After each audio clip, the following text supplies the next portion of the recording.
तमिलनाडु में चल रहे भाषा विवाद की आग अब महाराष्ट्र तक फैल गई है। आरएसएस नेता भैयाजी जोशी के एक बयान ने मुंबई की भाषा को लेकर विवाद खड़ा कर दिया है। दरअसल विपक्ष का आरोप है कि उन्होंने मराठी का अपमान किया है, जिसके बाद महाराष्ट्र की राजनीति में हंगामा मच गया। हालांकि इस पूरे विवाद के बाद भैयाजी जोशी की सफाई भी सामने आई है। उन्होंने कहा कि मेरे एक बयान की वजह से गलतफहमी हुई है। महाराष्ट्र की भाषा मराठी है, मुंबई महाराष्ट्र में है और स्वाभाविक रूप से मुंबई की भाषा मराठी है। It is an insult to Maharashtra. Constantly we see right from Koshari to Kolatkar to Solapurkar. All of them have been insulting Maharashtra, Maharashtra's heroes, Maharashtra's gods. If you see Mr. Koshari, Mr. Kolatkar or Solapurkar have insulted Chhatrapati Shivaraj. They've insulted Mahatma Jyotiba Phule. They've insulted Savitribai Phule. And today, Bhaiyaji Joshi, Suresh Joshi has insulted Marathi. This will not be tolerated. I challenge him to say something like this in Tamil Nadu or Gujarat.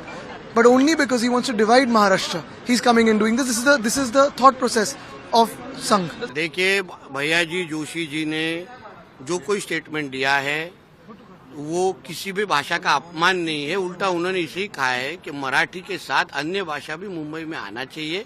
किसी भाषा मराठी इस्तेमाल मत करो, ऐसे आदरणीय भैयाजी जोशी जी ने नहीं कहा है, नहीं कहा है। लेकिन ये कहा कि घाटकोपर की भाषा गुजराती। तो क्योंकि उधर रहने वाले लोग गुजराती समाज के हैं, तो इसलिए उन्होंने कहा है क्या गुजराती मतलब मराठी मत इस्तेमाल करो। पहले उनको वक्तव्य को समझ के आप लेना चाहिए, उसके बाद उसके बारे में भूमिका लेनी चाहिए। और जो कोई उनके खिलाफ बोलने वाले जो है ना, वो खुद अपने चुनाव में केम छो वर्ली नाम के बैनर लगाते हैं हर जगह। उनको क्या अधिकार है इस तरीके का मराठी के बारे में प्रेम दिखाने के लिए? उर्दू नाम के अजान स्पर्धा लेते हैं और फिर उर्दू में पैम्पलेट छापते हैं। उनको क्या अधिकार है मराठी के बारे में बोलने का? कल एक मुंबई के उपनगर घाटकोपर में एक कार्यक्रम में मेरे कहे हुए एक वक्तव्य को लेकर गलतफहमी हुई है, ऐसा मुझे लगता है।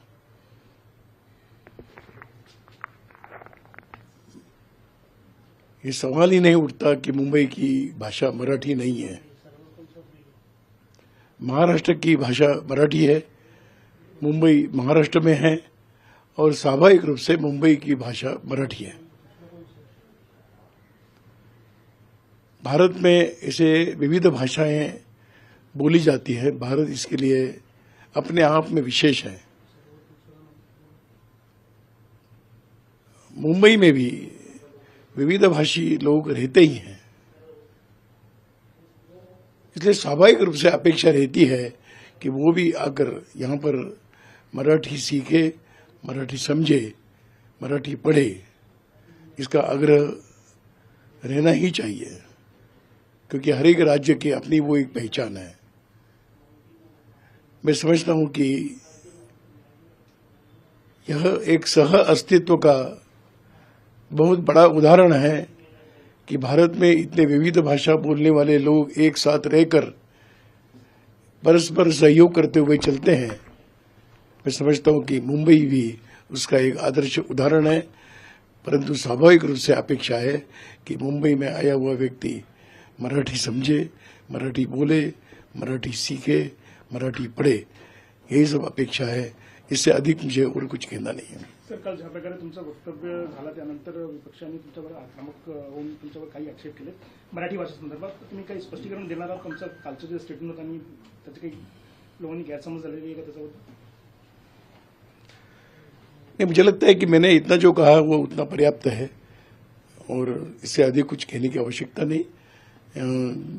मराठी भाषा के संदर्भ में मैं स्वयं मराठी भाषी हूँ, मेरी मातृभाषा मराठी है, तो मराठी के प्रति स्वाभिमान मेरे अंतःकरण में भी है। लेकिन मैं सभी भाषाओं के सह अस्तित्व का भी हम सम्मान करते हैं और मुझे लगता है कि पूरे विश्व में भारत ने एक अनूठा उदाहरण प्रस्तुत किया है।